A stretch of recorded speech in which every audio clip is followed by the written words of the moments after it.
You can grab a seat. Welcome to the jungle. The lion gotta eat.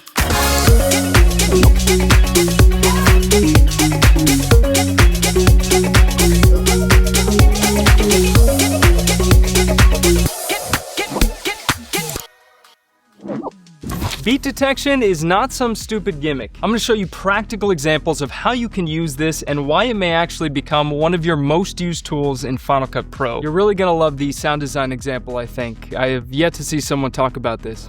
In case you have no idea what beat detection is, it is an intelligent tool in Final Cut that shows you the rhythm of your music, so that way you don't have to go searching for it. It lets you easily identify where the different beats are in your song by showing what's called the beat grid, which kind of looks like something out of the Matrix. You can zoom in to see more of the different beats in your music, and you'll notice that there are different types of lines. We have dashed lines, solid green lines, and even thicker green lines. The dashed green lines are your standard beats of the song. Nothing too special about these ones. The solid green lines mark the downbeats. Just think of these like the main beats of the song. And the thicker green lines tell you that this beat is something special. Maybe a transition in the song, maybe the points where the beat drops, maybe it marks the start of the chorus. Point being, it is something special. Like in this example, it's the start of the chorus of the song. If looking at lines isn't your thing, you can also see the different types of beats by looking at this little icon up here. Just remember that the musical note that looks like an F is a normal old boring beat.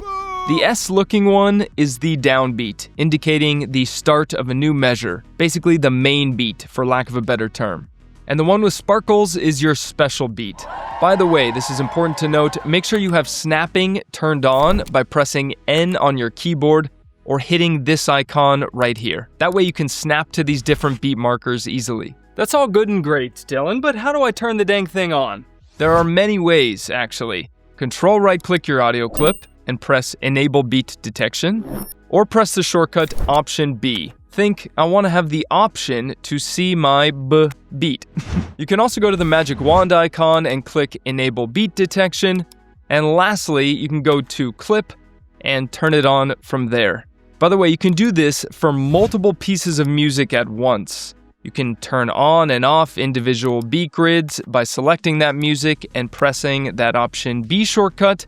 And to temporarily hide the entire beat grid because it's annoying you, just press the 0 key. The 0 key is your on and off switch once you've used beat detection to analyze your music. You can also press this new little icon here. That does the same thing as 0. And last little basic tidbit, if you go into your inspector window with your music selected, you can now see the tempo of your music. If you're thinking, you know what, this isn't that special, it just shows us the different beats of a song, it is how you use it that makes it powerful. And if you don't use it right, then yeah, it's not that special. Let's say you're wanting to make a 25-second promo video. This music is obviously way too long, right? It's about 1:15. And there are a lot of parts in it that we probably don't want. You are going to save yourself a lot of hassle by taking your music and pressing the keyboard shortcut Command G, or control right-clicking and pressing Create Storyline.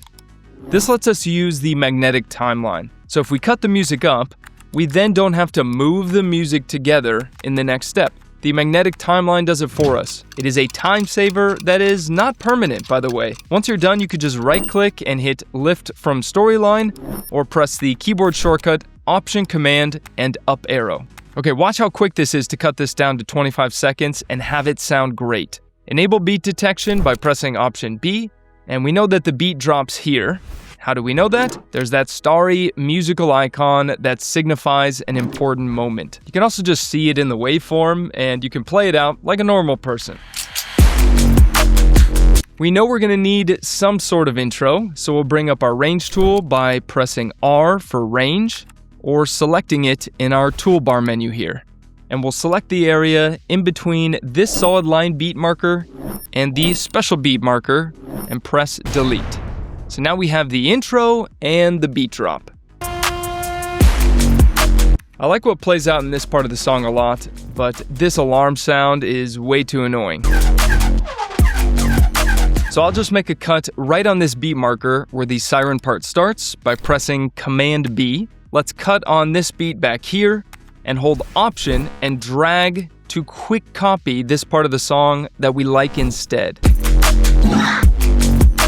Once again, that was holding Option and dragging to quick copy. Then we'll go to the beat marker a measure before the ending and press Option and left bracket to trim everything to the left of the playhead. And I'm zooming out so you can see what's happening here. Option and left bracket, and that ending bit is sucked back to that part of the song that we like. All thanks to the magnetic timeline. Beat detection helped us to quickly see which parts of our music are better to loop, cut out, and move around. You're probably thinking that there's no way that what we just did is going to sound good, but here is this playing back with visuals.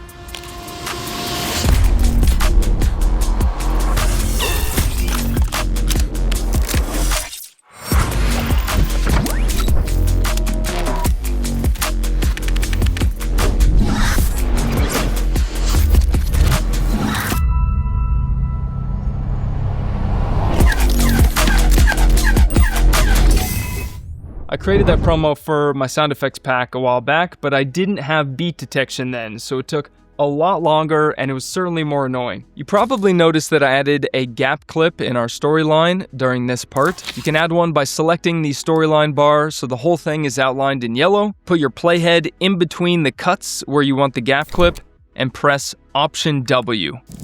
Or go to Edit, Insert, Gap Clip. Then just adjust for however long you want the gap clip to be. While we have this timeline up, beat detection can also work for sound design as well. And more specifically, I mean that it sometimes works on sound effects. For example, we have this airy whoosh sound effect, and just by hitting Option B to enable beat detection on it, and lining up the beat marker on the sound effect with the middle of our transition, we're all set. It let us quickly snap our sound effect right where it needed to be. Now this is hit or miss. It doesn't work with every sound effect, but when it does, it is definitely a time saver. Like I have a visual of this sound effects box slamming down on the ground.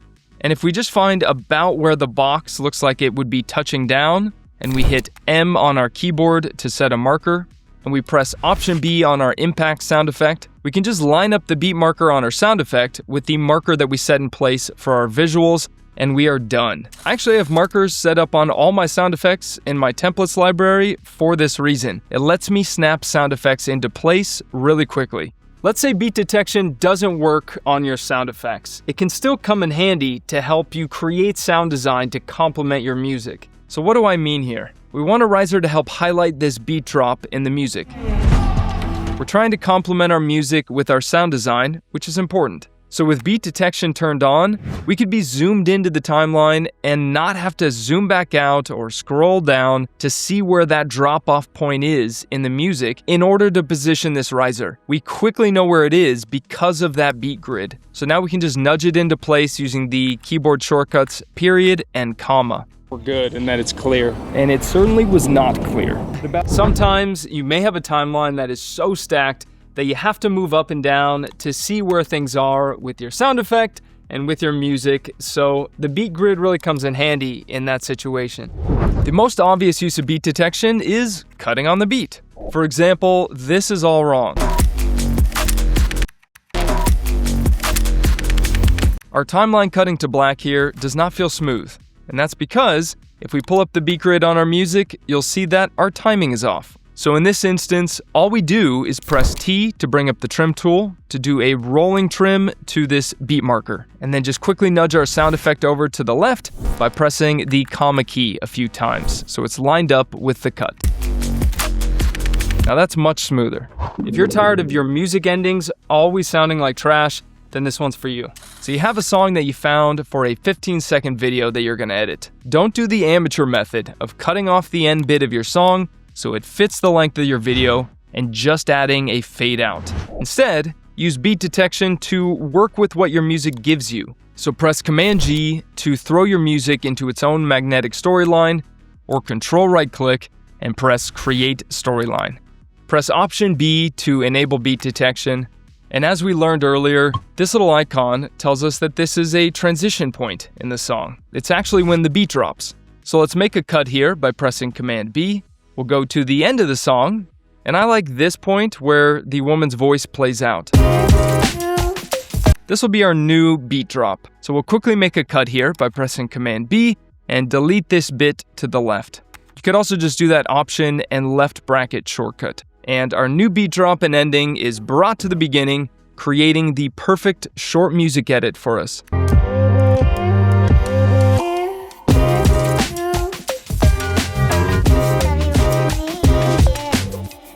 Now let's say you decide that the 15-second teaser is too long. People's attention span is worse than a goldfish nowadays, so you're thinking maybe you should have it around 10 seconds. Just by pressing R to bring up our range tool and dragging from this solid green vertical line to this solid green vertical line and pressing delete, we quickly removed 2 measures in the song. The problem though is that this change in music is just a bit too harsh. So when this happens, you can just select your 2 clips and press the keyboard shortcut Ctrl S to expand your audio, or just Ctrl right click your clips and hit expand audio from here. You can then extend out the ending of one part and the start of the other, add some audio crossfades, and maybe just adjust the type of crossfade by Ctrl right clicking these little points. And now you have something that sounds great and fits around that 10-second mark that you were looking for.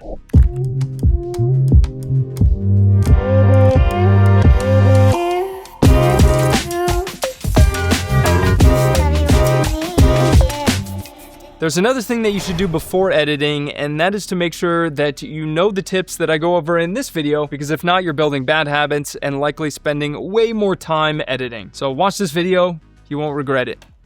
Did you click it?